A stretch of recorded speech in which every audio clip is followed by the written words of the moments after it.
ने कहा है कि आपको कोरोना में ही जीना पड़ेगा, लेकिन मेरा मानना है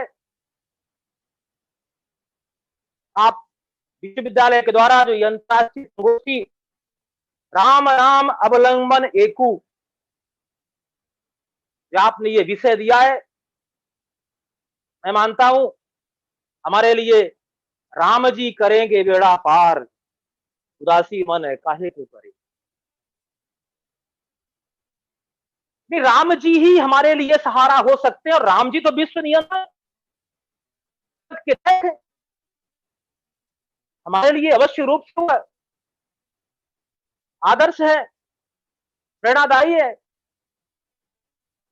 मैं कहना चाहता हूं जो वायरस है एक षड्यंत्र है, सोची समझी योजना है, और ये वायरस मायावी शक्तियों के द्वारा दुनिया में फैलाया गया है। मैं बताना चाहता हूं कि आज नहीं, ये अनादिकाल में भी इस प्रकार के वायरस फैलाए जाते थे, देश के अंदर आक्रमण होते थे।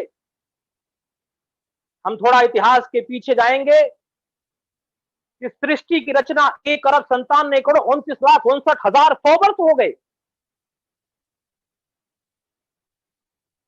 हमने दुनिया को संदेश दिया, सभ्यता का दिया, शांति का संदेश दिया, हमने कपड़े पहनाए ने सिखाया, हमने शिक्षा दिया है, संस्कार देने का हमने दुनिया को किया है। लेकिन अनेक बार हमारे आक्रमण हुए। इस धरती पर देवताओं ने भी अवतार लिया है धर्म की रक्षा के लिए। एक तरफ देवता धर्म की रक्षा करते थे, तो दूसरी दानव राष्ट्रीय शक्तियां आक्रमण करती थी, अशांति फैलाती थी। हमारे 3 आराध्य देवता ब्रह्मा विष्णु महेश, ब्रह्मा जी उत्पत्ति करते, विष्णु जी पालन करते, शंकर जी संहारक करते। यह काम विष्णु जी का है। हमारी सृष्टि की रचना बनाकर ब्रह्मा जी ने कहा इस सृष्टि का पालन करो, धर्म की स्थापना करो। भगवान विष्णु ने भारत पर अनेक बार अवतरित हुए। आप सब जानते हैं, पहली बार मत्स्य अवतार लिया, वेदों की रक्षा किए। भारत माता की रक्षा के लिए बड़ा अवतार लिया है। समुद्र मंथन करके निकला हुआ अमृत देवताओं को पिलाना था, इसलिए कच्छप अवतार लिया है। भक्ति की रक्षा करनी थी तो नरसिंह अवतार लेकर के प्रहलाद की रक्षा की। त्रेता युग में प्रभु राम ने पूर्ण मानव के रूप में धरती पर अवतरित हुए। उनका संकल्प क्या था? जब अत्याचार बढ़ रहे थे, ऋषि मुनियों की हत्याएं हो रही थी, यज्ञ नष्ट किए जा रहे थे, भगवान राम इस धरती पर अवतरित होकर कहते हैं निश्चरहीन करो मई भुज उठाए प्रणकीन, सकल मुनि के आश्रम जाए जाए सुख दीन। यही हमको संदेश दिया है। प्रभु राम ने हमको अनेक संदेश दिए, समाज की सुरक्षा किए, समता समरसता का संदेश दिया है, सबरी के जूठे बैर खाए, निषाद राज को गले लगाया है, मित्रता का जो संदेश दिया है, सुग्रीव के साथ कैसी मित्रता, विभीषण के साथ कैसी मित्रता, लंका विजय प्राप्त करने के बाद भी सोने की लंका पर कोई लालच नहीं, दे दिया कर दिया, कोई भी मन में लालच नहीं। लंका का राजा विभीषण को बनाकर अयोध्या वापस आते। यानी प्रभु राम ने हमको जो संदेश दिया, समता का, सुरक्षा का, समरसता का संदेश दिया है, उसी प्रकार प्रभु राम ने हमारे अंदर कौन सी शक्ति विद्यमान है वह भी हमको रास्ता बताया है। रावण युद्ध के समय जब विभीषण रावण को देखते अधीर होते, रावण रथी विरत रघुवीरा देख विभीषण भयो अधीरा, विभीषण अधीर हो जाते हैं, प्रभु आप इस मायावी रावण से कैसे लड़ेंगे? नाथ न रथ नहीं तन पद त्राणा, कहीं विद जित वीर बलवाना। तो प्रभु राम ने जो संदेश दिया है, विभीषण ये रथ जो मायावी रथ है, लकड़ियों का लोहे का हो सकता है, लेकिन हमारे अंदर जो रथ है, उस रथ पर विजय प्राप्त करना, उस इंद्रियों को जीतना, उस इंद्रियों को केंद्रित करना, फिर युद्ध लड़ना, तो निश्चित ही हमारी ही विजय होगी। वो इंद्रियां हमारे अंदर कौन कौन सी है? शौरज धीरज तेहि रथ चाका, सत्यशील दृढ़ ध्वजा पताका, बल विवेक तम पर हित घोरे, क्षमा कृपा समता रज घोरे। उन इंद्रियों की उन्होंने व्याख्या की है।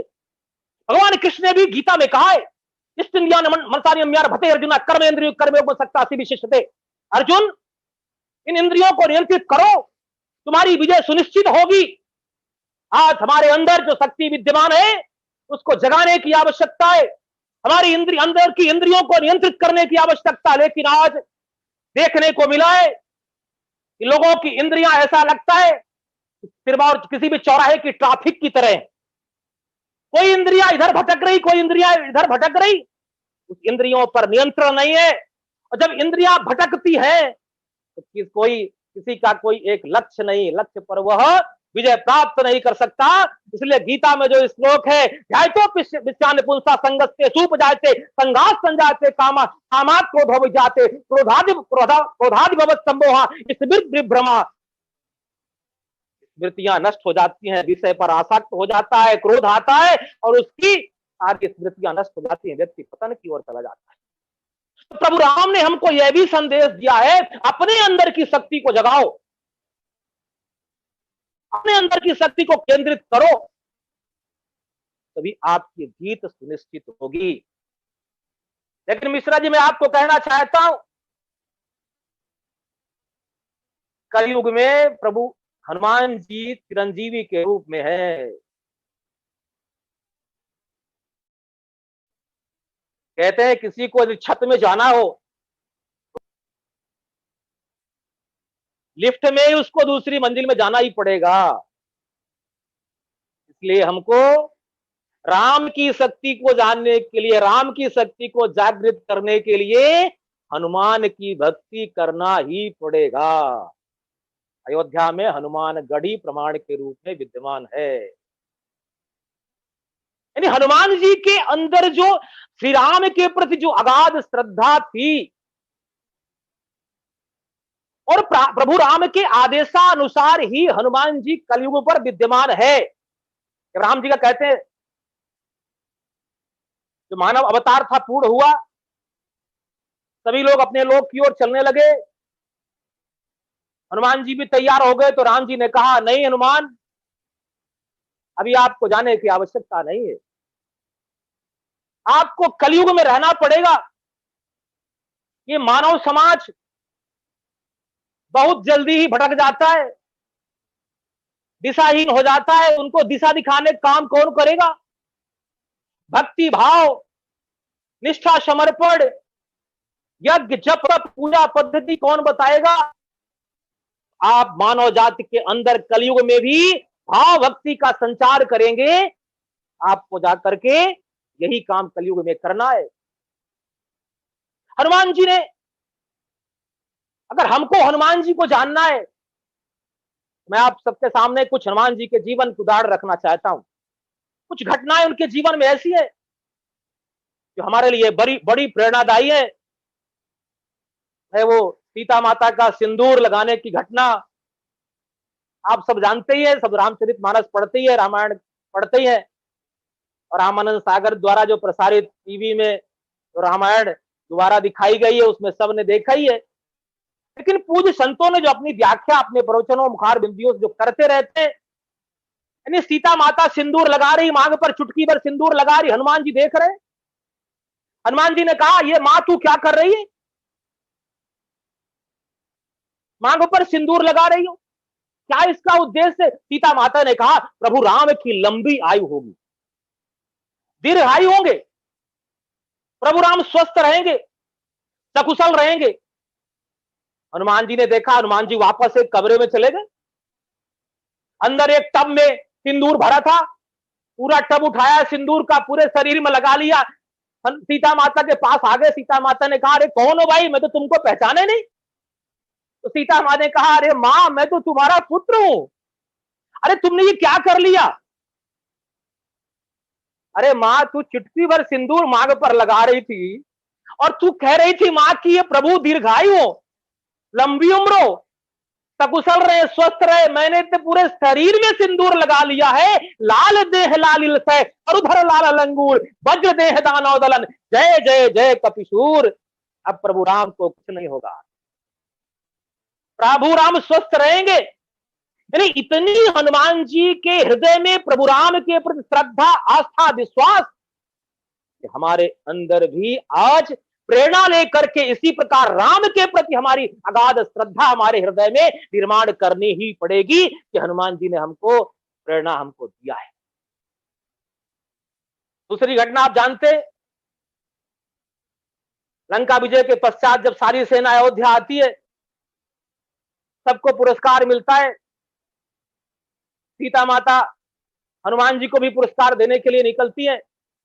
एक मोतियों का वह माला हनुमान जी को दिया।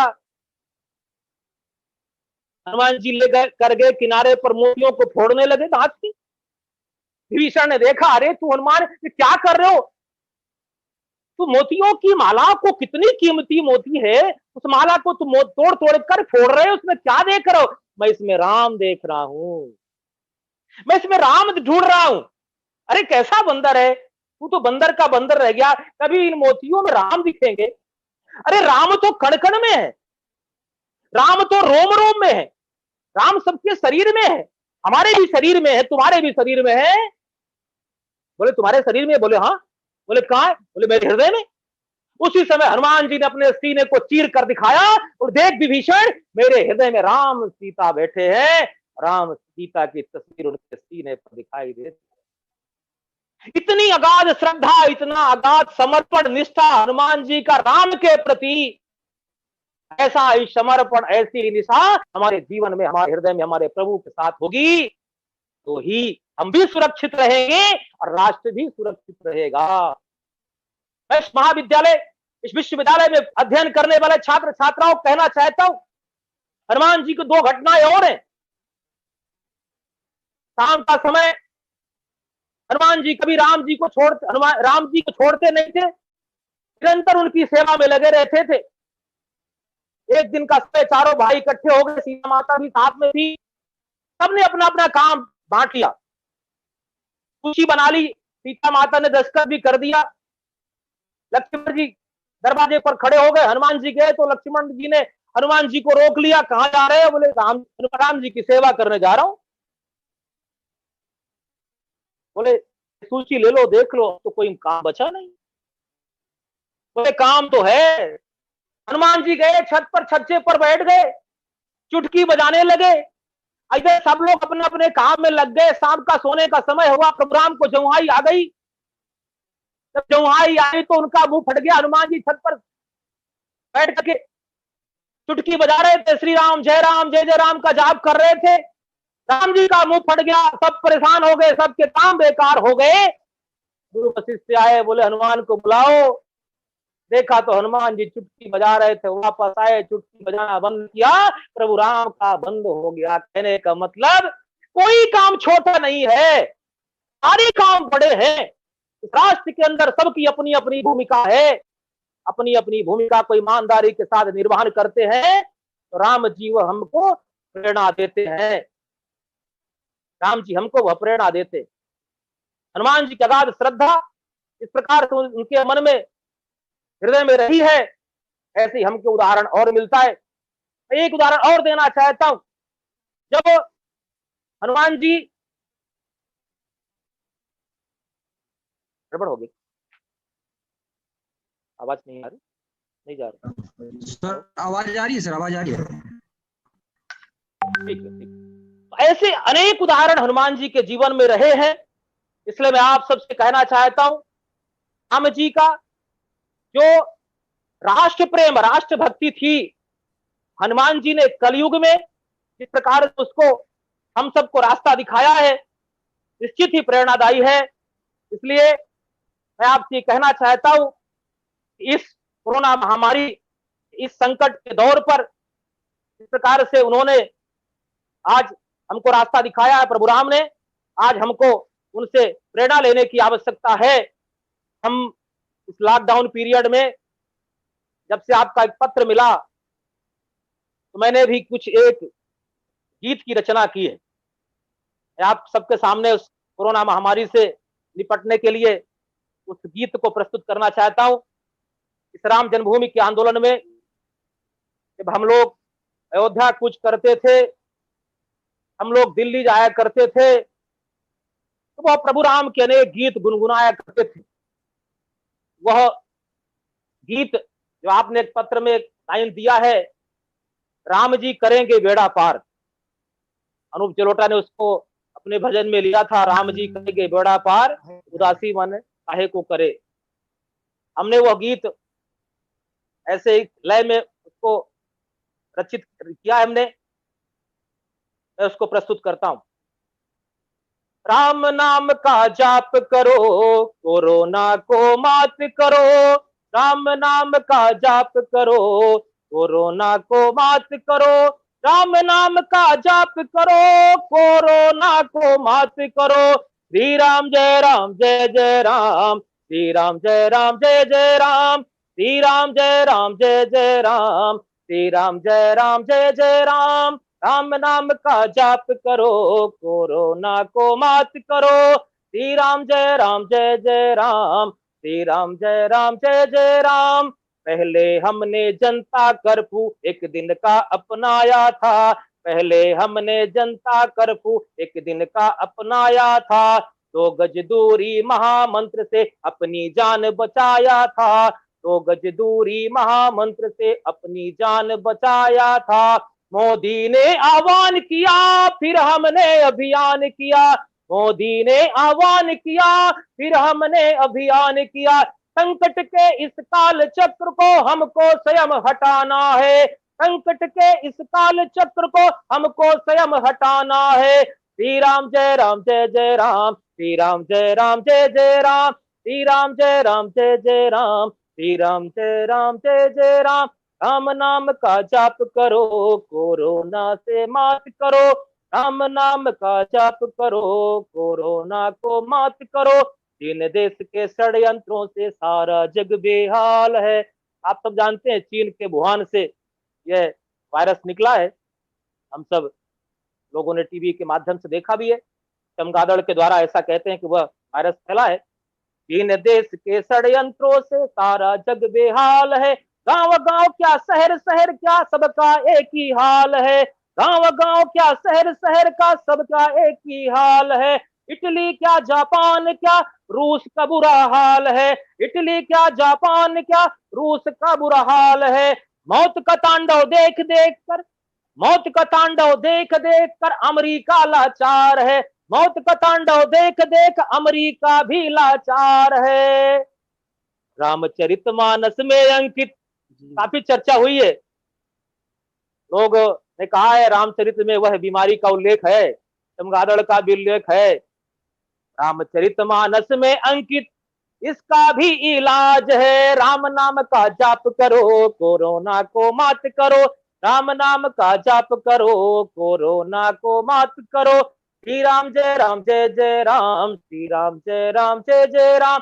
राम नाम का जाप करो, कोरोना को मात करो।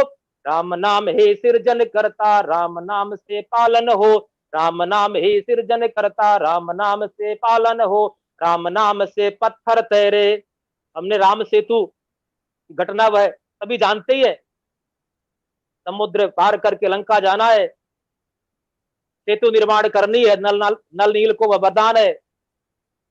समुद्र पर पत्थर फेंकते, पत्थर तैरता रहता है। प्रभु राम के मन में भी जिज्ञासा उठी, इच्छा हुई, मैं भी एक पत्थर समुद्र पर क्यों ना फेंकूं। एक पत्थर उठाया, समुद्र पर लेकर गए। जैसे समुद्र पर डाला, पत्थर डूब गया। प्रभु राम परेशान हो गए, ये क्या हो गया। जामवंत देख रहे थे, जामवंत से पूछा, ये हमने पत्थर फेंका, डूब गया, सभी लोग पत्थर फेंक रहे, तैर रहा, क्या हो गया।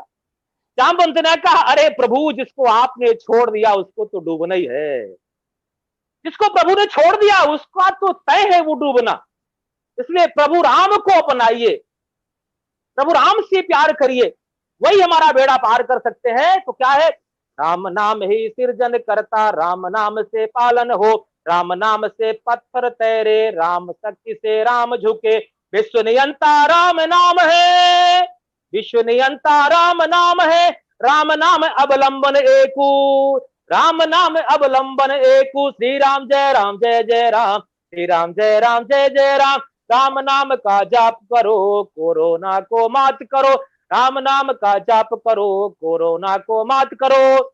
इसलिए आइए हम सब मिल करके प्रभु राम की शक्ति को जागृत करें, क्योंकि प्रभु राम की शक्ति हमारे लिए औषधि के रूप में है।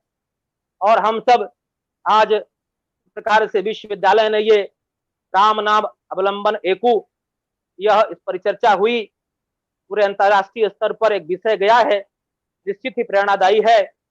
और मैं आज, क्योंकि यह विश्वविद्यालय अयोध्या में है, प्रभु राम का जन्म स्थान है, और हम सब अपनी आंखों के सामने उस स्थल पर प्रभु राम का भव्य मंदिर निर्माण बनते हुए देखेंगे। हमारे साथ लेकिन गौरवान्वित गौरव का विषय है।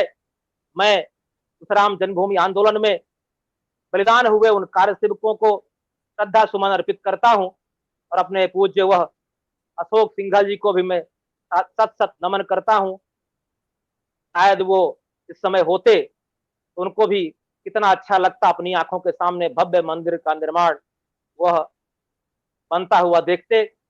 लेकिन आज हम सबके लिए गौरव का विषय है। और जो इस कोरोना महामारी आज हम कारण सब तो प्रभावित हैं, जिस प्रकार से इस राम नाम अवलंबन एकू हम सब आत्मसात करेंगे, हमारा आत्मबल बढ़ेगा, मनोबल भी बढ़ेगा। जिस प्रकार से एक नया भारत का निर्माण होगा, यानी आत्मनिर्भर भारत, एक नया भारत निर्माण होगा। कुल मिलाकर आज मैं आपकी इस संगोष्ठी में आप सबने मुझे आमंत्रित किया, मुझे अवसर दिया, मैं तहे दिल से आपका आभार व्यक्त करता हूं। सभी को सादर प्रणाम करता हूं। जय श्री राम, भारत माता की जय। श्रीमान राजेश पांडे जी थे। भाई साहब, आपने बताया है कि राम राज्य की स्थापना के लिए सभी छात्र छात्राओं को संकल्प लेने की आवश्यकता है। राम जी करेंगे बेड़ा पार, और अवश्य ही करेंगे। सृष्टि की रचना से ही अपना देश पूरे विश्व को संस्कृति का ज्ञान दे रहा है। ब्रह्मा जी की रचना के बाद भगवान विष्णु अनेकों बार अवतार लेकर के मानवता और सभ्यता बताते रहे हैं, और उसी क्रम में भगवान श्री राम विष्णु अवतार में आकर के समरसता और मित्रता का संदेश दिया है। आपने ये भी बताया कि इंद्रियों को नियंत्रित करके ही इस महामारी से बचा जा सकता है। प्रभु राम ने सिखाया है अपने अंदर की शक्ति को जगाने का। राम की शक्ति जानने के लिए, जगाने के लिए हनुमान की भक्ति जगानी पड़ेगी। आपने बताया कि हनुमान जी की शक्ति हनुमान द्वारा ही श्री राम जी को प्राप्त किया जा सकता है, और वह एक लिफ्ट की तरह ही श्री राम तक पहुंचाते हैं। लाल देह लाली लसे, आपने उदाहरण दे करके श्री राम जी के लिए इतना सिंदूर लगाया, ये भक्ति थी। इतना ही अवलंबू होने पर हम सभी को मोक्ष प्राप्त होगा। राष्ट्र निर्माण में भूमिका की सीख श्री राम जी के जीवन से ही मिलती है, और श्री राम जी ने कलयुग के लिए भी रास्ता दिखाया है।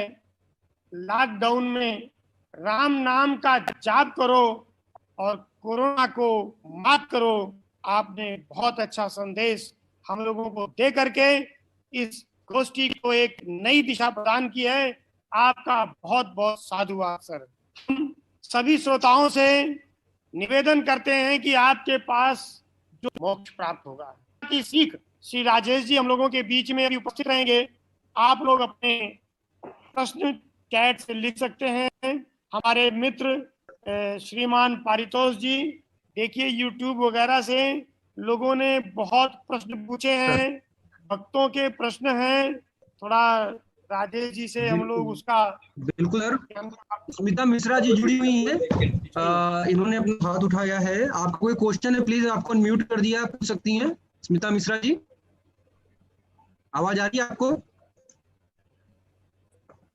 स्मिता मिश्रा, ओके। परितोष जी, मैं विषय हाँ बिल्कुल सर, अभिषेक सर जी भी हैं, अभिषेक सर पूछिए, बोले सर, हाँ, आप आवाज आ अभिषेक रही जी, स्वागत है आपका।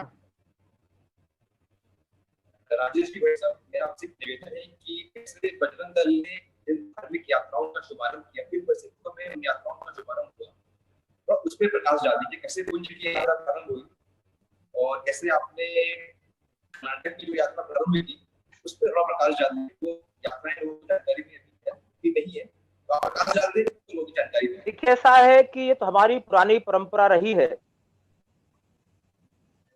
हमारे 4 मठ हैं, 4 दिशाओं में है। हमारे ज्योतिर्लिंग हैं, अलग अलग जगह पर है। हमारी शक्तिपीठ है, अलग अलग क्षेत्र में है। यानी मकसद क्या था? सबको जोड़ने का काम, सबको एक साथ रखने का काम। इसी उद्देश्य को लेकर के बजरंग दल ने पूरे भारतवर्ष में एक योजना बनाई थी।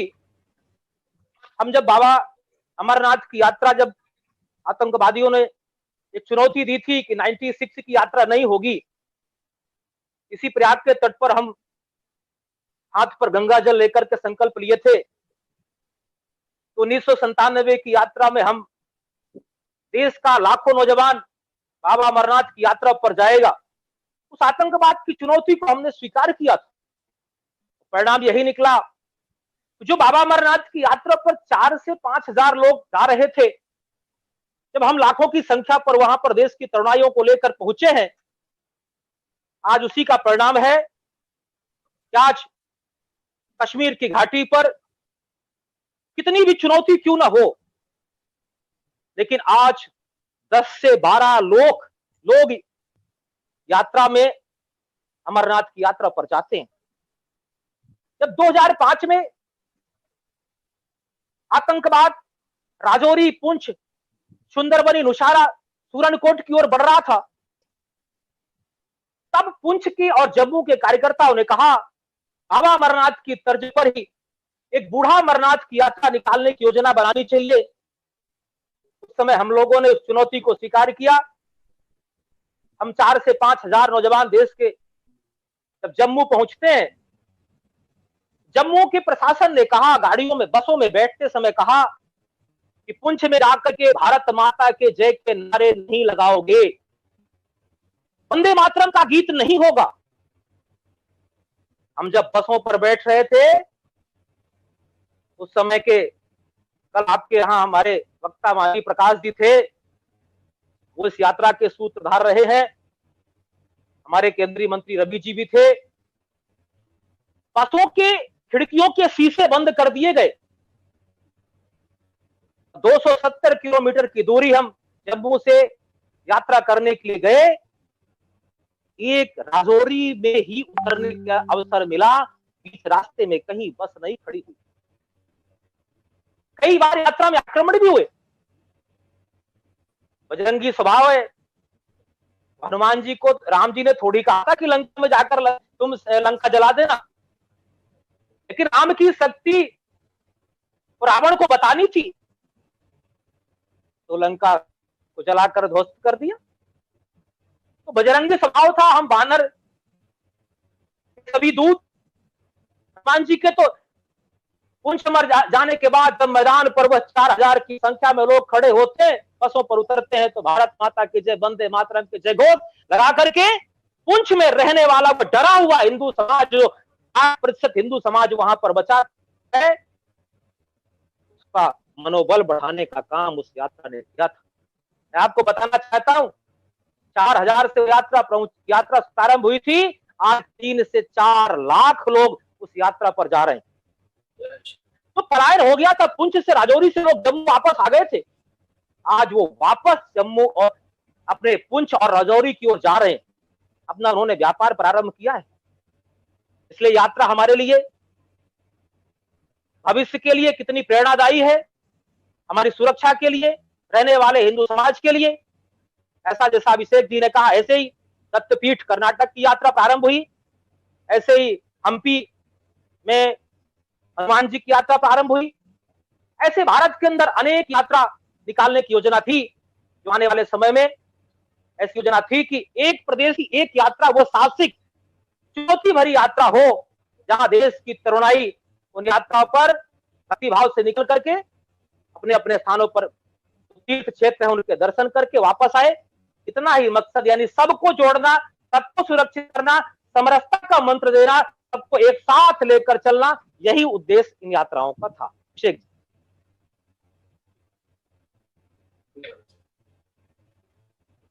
जी सर, और भी लोगों ने हाथ उठाए, बहुत लोगों ने एक्चुअली हाथ उठाए हैं। बिल्कुल बिल्कुल। एक बार ले लीजिए प्रश्न, समय आपके पास। अर्चना जी ने हाथ उठाया है, आपको मैंने म्यूट कर दिया है। आपको आवाज आ रही है हमारी अर्चना जी? जी आ रही है त्रिपाठी जी, धन्यवाद आपका। पांडे जी, बहुत बहुत आभार आपका कि आपने राम जी के और हनुमान जी के जो बंधुओं के बारे में हम लोगों को जानकारी दी। मेरा प्रश्न क्या है, मेरा एक सुझाव ही होगा। जो नई पीढ़ी है ना, ये जो यूथ है, इसमें जो 10th में पढ़ने वाले बच्चे हैं, 12th में पढ़ने वाले बच्चे हैं, जो ग्रेजुएशन कर रहे हैं, उनको हम किस प्रकार अपने उपनिषदों से, पुराणों से, वेदों से उनको उनका कैसे हम वो करें। मैं खुद गुरुकुल कांगड़ी विश्वविद्यालय में पढ़ाती हूँ, और आप यकीन मानिए कि जो आज वो अपने आप को बैकवर्ड समझती है। अगर हम बोले कि भाई ये पढ़ो, तो ये किस तरह से ऐसा कुछ हमको एक करना पड़ेगा, एक परियोजना बनानी पड़ेगी, ऐसा कुछ नियम बनाने पड़ेंगे कि हमारे बच्चे जो हैं, जो आने वाली पीढ़ियां हैं, उनको हमारे धर्म ग्रंथों से लेकर वेदों के बारे में, उपनिषदों के बारे में, पुराणों के बारे में जानकारी सहज और सरल रूप में उपलब्ध हो पाए। धन्यवाद। बिल्कुल बिल्कुल, आप सब Over to you, सही है, बिल्कुल आपने सही कहा है। नालंदा क्यों चला, तक्षशिला क्यों चली, हमारे पुराने इतिहास के ग्रंथों को क्यों न समाप्त किया? क्योंकि भारत का स्वाभिमानी समाज न खड़ा हो, डरा हुआ भीरू समाज खड़ा हो, इसलिए हमारे इतिहास के ग्रंथों को समाप्त कर दिया। मैकले शिक्षा प्रणाली भारत के अंदर आई है। आज कॉन्वेंट स्कूलों पर पढ़ने वाले बच्चों, जब आप देखेंगे आश्चर्य लगेगा। मैं एक यात्रा में जा रहा था, एसी डिब्बे में बैठा था, एक कॉन्वेंट से निकला हुआ एक बच्चा, एक छोटी सी छिपकली उस बोगी में घुस गई और वो ग्लास के पास पहुंची। उस छिपकली को देख करके वो बच्चा चीखा, चिल्लाया। मैंने कहा क्या हो गया? बोले वो छिपकली को देखकर डर गया। यदि जो समाज सिंह की तरह दहाड़ करने वाला समाज, जिस समाज में रहने वाले युवा, इनका मसल्स पावर, संघर्ष करने वाला युवा, आज उसी समाज के अंदर कॉन्वेंट में पढ़ने वाला यूथ छिपकली से डर जाए, ये हमारे लिए दुर्भाग्य का विषय। इसलिए मैं कहना चाहता हूं, जो काम ये महामना राम मनोहर लोहिया विश्वविद्यालय जो काम कर रहा है, ये प्रेरणादायी है। हम सबको आने वाले समय में अपने प्राचीन ग्रंथों को लेकर के जो शिक्षा प्रणाली है, मैं तो केंद्र में भी बात करने वाला हूं, अपने पाठ्यक्रमों में कैसे शामिल किया जाए। भगवत गीता, रामायण, इसको लाना पड़ेगा, तभी जाकर के ये देश में जो रहने वाला यूथ है वह अपने धर्म ग्रंथों को जान पाएगा और उसके अंदर स्वाभिमान जग पाएगा और राष्ट्रभक्ति से ओतप्रोत वह यूथ देश के अंदर आने वाले चुनौतियों से लड़ पाएगा। जी जी धन्यवाद सर। और भी लोग हैं सर।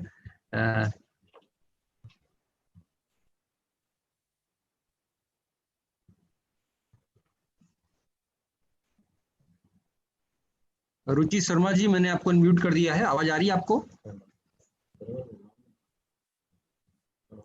संतोष कुमार मिश्रा जी। हाँ जी, हाँ जी, आपको आ रही है सर मेरी आवाज? मुझे आ रही है। प्लीज क्वेश्चन पूछिए, सर हैं अभी। अच्छा अच्छा, मेरा नाम रुचि शर्मा है, मैं मणिपुर से हूँ और मैं एक मनोवैज्ञानिक के रूप में कार्य कर रही हूँ। तो मैं ये पूछना चाहूंगी, पहला मेरा क्वेश्चन है कि जैसे जो बताया स्वामी जी ने, काफी कुछ धर्म से संबंधित बात बताई है, तो वास्तविकता में धर्म क्या है?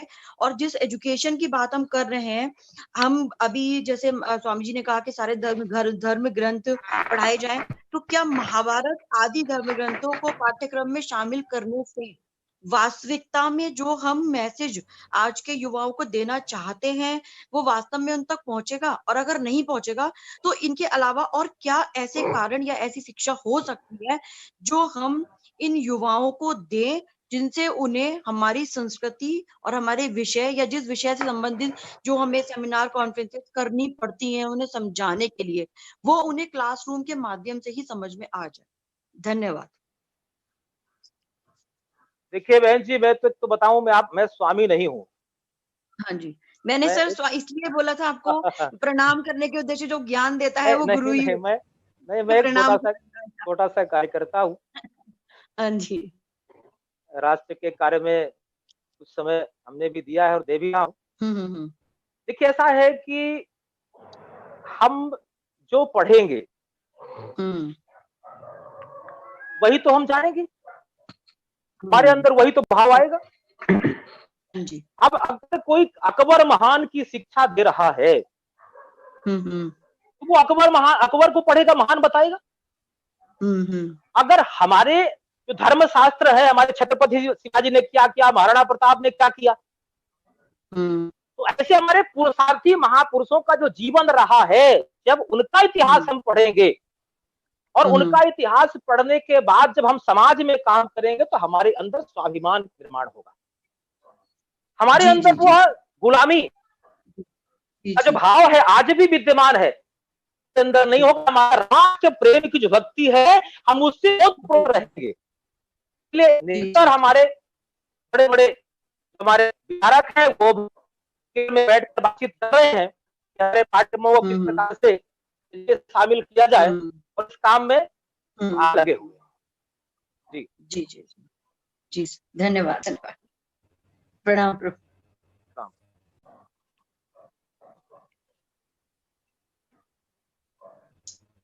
देखिए, हमने भी पाया है कि छात्रों के बीच में या नौजवानों के बीच में अपनी पुरानी संस्कृति की गिलोय है या तुलसी हो, सभी का महत्व नहीं जान पा रहे हैं और आज सभी आंगन से भी गायब है।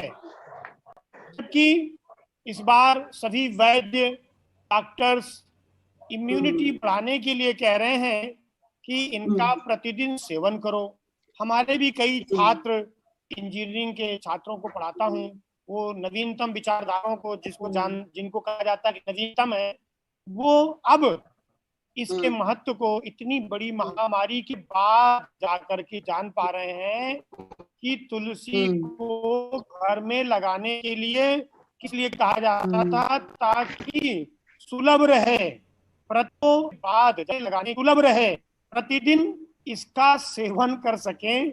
इसलिए इसका पेड़ ही, इसका एक स्वरूप ही हमारे घर में होना चाहिए। भी छात्रों का एक हमने इसी पर ही चर्चा विषय लिया था, तो उन्होंने स्वयं बताया कि इसका मतलब ये है कि गांव में जो लोग बाहर बैठा करके और उनका स्वागत करके भेज देते थे वही ज्यादा अच्छा रहता था। आज हम लोगों को फोर्सफुली दूरी बनाने को जो कहा जा रहा है, उतना बड़ा तो कमरा ही नहीं है, तो कमरे में कैसे घुसड़ लें? तो बाहर जो द्वार होता था, बाहर जो ओसारा होता था, बाहर जो बैठक होती थी, उसके कारण से हम लोग कई बीमारियों से मुक्ति पाते थे। लेकिन उसे धीरे धीरे करके हम लोगों को छोटा बता करके, निकृष्ट बता करके, गलत बता करके अपनी उस संस्कृति से दूर कर दिया गया, जिसके कारण से आज अब सभी लोग नमस्ते कर रहे हैं। देखिए, इंजीनियरिंग कॉलेज का डायरेक्टर हूँ, आपको बता दूं कि यहाँ पर पहले साल ही बच्चे को शेक हैंड सिखाया जाता है, in the name of manners shake hand सिखाया जाता है। लेकिन आज आवश्यकता पड़ गई है कि ये गलत है। हम लोग एक दूसरे को प्रणाम करके अपना सम्मान व्यक्त कर सकते हैं। तो इस महामारी ने कई चीजें सिखाई हैं, जैसा कि अपनी बिटिया बच्ची जो है रुचि शर्मा जी मैडम बता रही थी कि आखिर हम लोगों को इन सब चीजों से क्या मिलेगा। तो फिलॉसफी और साइकोलॉजी की ज्ञाता है। तो ये जो चीजें हैं, हमारे बच्चे अभी जो एक प्रकार से ट्रांजिशन फेज में हैं, अब उनको धीरे धीरे पता लगने लग गया है कि जीवन मूल्य इसे ही कहते हैं। प्रातः जगना सूरज के पहले ही, शाम को सूरज ढपने के पहले खा लेना, शायद ये चीजें हम लोग भूल चुके थे। शायद ये लोगों के मन मस्तिष्क से निकल चुका था, जिससे इम्यूनिटी सिस्टम या जो कहें कि विटामिन डी जो होती है वो सूर्य को एक्सपोज करने पर ही जो मिलती है बॉडी में। ऐसा हमने माइक्रोबायोलॉजी का जब हमने कराया था सम्मेलन गोष्ठी इसी तरह की, तो वहां से बात निकल के आई थी कि जो हमारी पुरानी संस्कृति है उससे हमारी इम्यूनिटी सिस्टम बढ़ता है। तो धीरे धीरे करके हमारा समाज जो जागृत हो रहा है और उन्हीं जीवन मूल्यों में जिससे रह करके हम लोग स्वस्थ परंपरा की ओर जाते हैं, उसी ओर बढ़ने के लिए यह एक मौका भी मिला है। श्रीमान राजेश पांडे जी ने बहुत बढ़िया बढ़िया बातें बताई हैं, हनुमान जी की भक्ति बताई है, श्री राम जी का आदर्श बताया है। वास्तव में ये दोनों मूल्य जीवन में सभी को हम कह रहे हैं, बहुत बढ़िया बढ़िया बातें बताई हैं। 14 वर्षों तक अभावग्रस्त जीवन जिया है। कल कोई हमसे पूछ रहा था, यहीं पर ही उसका ट्वीट था कि कैसे गरीबों के लिए श्री राम नाम ये किस प्रकार से उनको मुक्ति दिला सकता है। तो हमारा मानना है कि शायद श्री राम ने जो 14 वर्ष तक जिया है वही रामायण है, वही रामचरितमानस है। लग्जरी वाले जीवन की तो कोई चर्चा ही नहीं है। कहाँ उन्होंने ज्यादा खाया है, उन्होंने जो भी किया है अभाव में किया है, दलितों में किया है, जो भी किया है। अब आप देखिए वो सभी से मिलते हैं, निषाद राज हों चाहे माता शबरी हों, सभी से मिलते हैं। और जब दोस्त भी उनको चुनना हुआ तो उन्होंने बाली और सुग्रीव में उन्होंने एक जो बेचारा वंचित था सुग्रीव, उसको चुना। तो श्री राजेश जी ने बहुत अच्छी बातें बताई हैं कि वास्तव में श्री राम जी के जो आदर्श हैं वो हम लोगों को इस कोरोना संकट से मुक्ति दिला सकेंगे। राम नाम का जाप करो, कोरोना को मात करो, ये साधारण लाइन नहीं है। ये राजेश सर ने एक मंत्र टाइप का है। मैं तो सभी से कहूंगा इसको आत्मस्थ करेंगे तो लाभ अवश्य मिलेगा। बहुत बहुत धन्यवाद सभी श्रोताओं को, हमसे जुड़े रहे। और भी जो प्रश्न हो उसके लिए जा सकते हैं। सर बुलंदशहर से doctor H S Bhati sir हैं, वो बहुत देर से सर कर रहे हैं। भाटी सर आवाज आ रही है आपको? Doctor Bhati sir, doctor H S Bhati sir, मैं सर को अनम्यूट कर दूं? जी सर, जी कर दिया था अनम्यूट, दोबारा कर दे रहा हूँ। स्वागत है, अनम्यूट कर दूं? सुन पा रहे हैं? जी हाँ भाटी सर, बताएं। सर जी सर, गुड मॉर्निंग सर, सभी को धन्यवाद। स्वागत है सर। इस में कैसी है नाम का नाम हनुमान भक्ति, अच्छा पांडे जी ने बताया। लेकिन सर आप भी अवगत है, हम सब अवगत है, कुछ प्रतिशत लोग ना इसको मानने को तैयार है और ना मानना चाहते हैं। वो कहते हैं हम तो एक के सामने झुकते, दूसरे को हम मानेंगे ही नहीं। आज सरकार केंद्र में भी राज्य में भी कहते हैं प्रधान से लेकर राष्ट्रपति तक सब हमारे हैं। उनकी शिक्षा में क्यों ना बदलाव किया जाए। वहां ये कहानी हमारे भगवान राम की, भगवान हनुमान की कहानी उन पाठ्य में क्यों न जाए। पंडित जी से मेरा यही है कि क्या इसमें कुछ ऐसा हो सकता है कि वो भी, जैसे आपने बहुत अच्छा समरसता का, भाईचारा का एग्जाम्पल सबरी का, निशाना जी का दिया, तो क्या हम इनको भी अपने साथ जोड़ सकते हैं, इस राम राज्य का पहल कर सकते हैं? तो कैसे, प्लीज।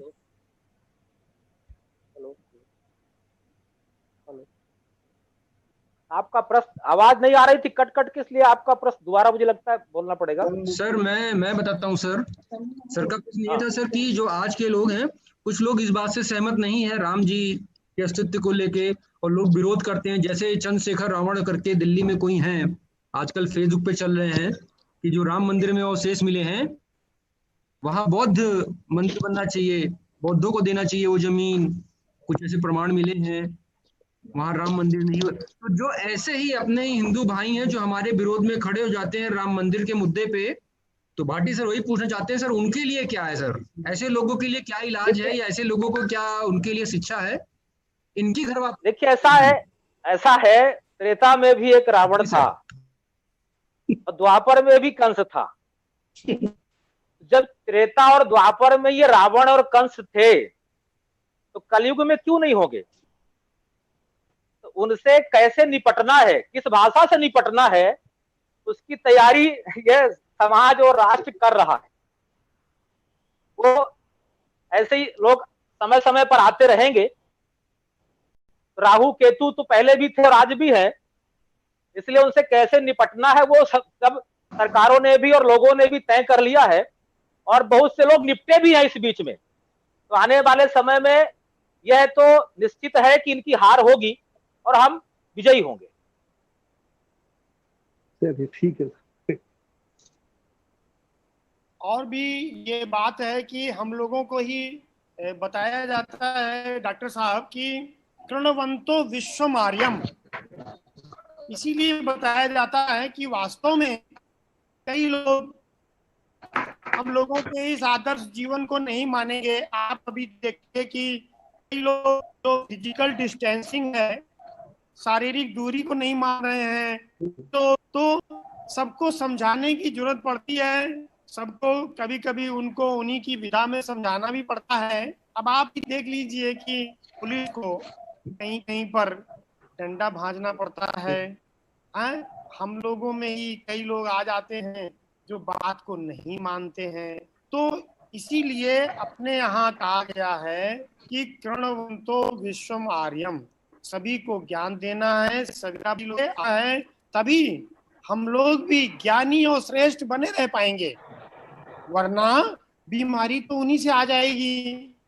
ये बात आपकी सही है, बीमारी तो उनसे आएगी। तो ये जो राजेश ने बताया है वो एक बात तो ये बता दिया है कि हम लोग श्री राम जी के आदर्श पे चले, लेकिन साथ में ही हम लोगों को कृणवंतो विश्वमार्यम, यानी दूसरों को भी समझाना, दूसरों को भी प्रेरित करना, ये कार्य सदा से चलता रहेगा। और सर्व शिक्षा अभियान, सबका साथ सबका विकास, इसी तरह के काम करते रहने पड़ेंगे।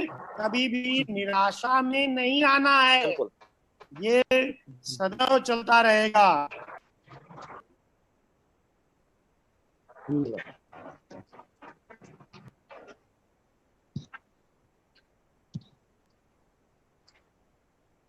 जी सर, थैंक यू, धन्यवाद।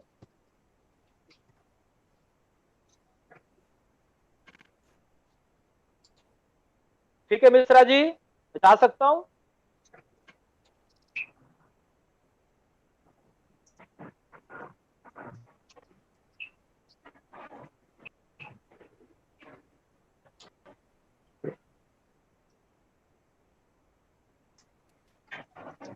जी जी जी सर, हमारे पास फोन आ गया था। तो और भी कोई? तो मिश्रा जी बहुत बहुत धन्यवाद। जयकार हो आपकी सर, बड़ा अच्छा लगा आपके वचन सुन करके। बहुत, और आप अयोध्या में आते रहते हैं, मैं भी आपसे मिलूंगा सर। आपका सदैव और बहुत बहुत आभारी। जी जी, डायरेक्टर सर। जी सर। एक वक्ता जुड़े हैं फेसबुक पे, और उनका सवाल ये था कि इस समय जो स्थितियां चल रही हैं कि बच्चों को हम लोग एडमिशन कराते हैं आजकल पब्लिक स्कूल्स में और ऐसे स्कूल्स में जहां पर बच्चों को अपनी संस्कृति से रिलेटेड ज्ञान नहीं दिया जाता है, उनको जनरली नई नई विद्याएं सिखाई जाती हैं और नए तरीके की पोएम्स याद कराई जाती हैं, नई तरीके के संस्कार सिखाए जाते हैं। तो इस तरह के परिवेश में कैसे अपने बच्चों को हम लोग अपनी संस्कृति पे लेके आए, कुछ इसके बारे में मार्गदर्शन करने के लिए कह रहे हैं। तो सर इसके बारे में थोड़ा सा। देखिए, जो अपनी संस्कृति है इसका मार्गदर्शन तो अपने परिवार से ही चालू होगा भाई। किसी संस्थान के भरोसे मत रहिए। संस्थान अपनी विचारधारा को लेके चलता है, अपने पहलू को लेके चलता है। संस्थान में पढ़ाया जाएगा संडे हो या मंडे रोज खाओ अंडे। ये तो आपको अपने घर में पढ़ाना है कि बेटा संडे हो या मंडे कभी नहीं होगा अंडे। और जो संस्थाएं हैं वो अब बिजनेस मॉडल पे चलता है। घर की रोटी की तुलना आप रोटी से नहीं कर सकते हो। जहां पर माताएं, बहनें या पत्नी के दीर्घायु या आपके स्वस्थ रहने की कामना से भोजन बनता है, वहां तो अधिक लाभ पाने की भावना से होटल में बनता है। कैसे वो नकली वाला केमिकल आपको खिला दें, कैसे वो नकली वाला मसाला आपको खिला दें। तो जो हम सभी लोग यहाँ पर इस चीज से चिंतित हैं, इस वैश्वीकरण में या इस समाज से हम लोगों को सतर्क रहने की आवश्यकता ज्यादा है। हम सभी लोग परेशान हैं। समाज में हमारा भी बच्चा होटल आप हाँ तो अधिक लाभ पानियां सीख लेता है। और तुलसीदास जी ने कहा है कि गुण और अवगुण को आटे की तरह से सान दिया गया है, सान दिया गया है। अब इसकी जो जानकारी रखेगा, इसकी जो सुरक्षा रखेगा, वो बच जाएगा। मैं भी सेना में था, वहां पर नॉनवेज पैरेलली मिलता है। कई तरह के तर्क भी कहा तर्क भी वैज्ञानिक तरीके से दिए जाते हैं कि उसमें कैलोरी ज्यादा होती है। लेकिन ये जो घर के संस्कार होते हैं, घर का जो विश्वास होता है, उसके कारण से मैंने नाना जाता है दास जी ने कहा दिया। और ये बात मुझे स्कूल ने नहीं बताई है, ये बात मेरे पूज्य पिताश्री के जूते और लात ने सिखाई है। बड़े गर्व से मैं कहता हूं कि जब जब मैं पथ से विचलित हुआ हूं, कहते हैं ना कि माँ के चरणों में जन्नत है तो पिता के चरणों में जूता है, यही बात है। और जब तक वो जूता बजता रहता है तब तक ज्ञान आपका बढ़ता रहता है, जीवन संवरता रहता है। और यहाँ पर अधिकतर लोग शिक्षक हैं, वो भी ये जानते हैं कि धीरे धीरे बच्चों पर हमारा अधिकार कम होता जा रहा है, जिसके कारण से वो हमारे से भय नहीं खाते हैं। हमसे वो कोई मर्यादित काम हमारे सामने मर्यादित अमर्यादित सारे काम कर लेते हैं। इसको शायद हम लोगों को छूट बताया गया है, लेकिन मेरा व्यक्तिगत अनुभव है कि यहीं से कंसेशन लेना प्रारंभ हो जाता है, यहीं से कंसेशन लेना प्रारंभ हो जाता है। घरों में भी सेकुलरिज्म चल रही है, जिसके कारण से बच्चों के रास्ते अलग, माताजी के रास्ते अलग, पिताजी के रास्ते अलग हो जाता है। क्योंकि पुलिस के रूप में शायद पिता का डंडा या जूता चल नहीं पाता है। मैं ये जानता हूं कि हर एक चीज को हर उम्र में समझाया नहीं जा सकता है, सिर्फ लागू किया जा सकता है। मैं ये मानता हूं, आप हो सकते हैं कि एक छोटे से बच्चे को भी डेमोक्रेसी का पाठ पढ़ा करके छोड़ सकते हैं कि भाई वो जो चाहे वो खा ले, उसमें तो बच्चा हरदम आइसक्रीम ही खाएगा। लेकिन ये तो घर का थप्पड़ होता है जो उसे आइसक्रीम ना खाने के लिए प्रेरित रखता है, ना कि आपका सद्ज्ञान कि आपने उसको बता दिया है। मैं नहीं जानता हूं कि कोई बच्चा बिना थप्पड़ खाए पला होगा। ऐसे ही मैं जानता हूं कि जिस चीज की आप चिंता कर रहे हैं, संस्कृति, सभ्यता, कहाँ सीखे? स्कूल से नहीं। स्कूल में तो अब टीचर कुछ भी कहेगा तो उसे सस्पेंड कर दिया जाएगा। ऐसे ऐसे देश को, ऐसे समाज को हमने विकसित कर दिया है कि अब अगर टीचर कुछ कहे हमारे पप्पू को तो उसकी एफआईआर हो जाएगी। ऐसे में आप अपेक्षा मत करें, वो तो वही कहेगा, वो तो वही कराएगा जो पप्पू को अच्छा लगेगा।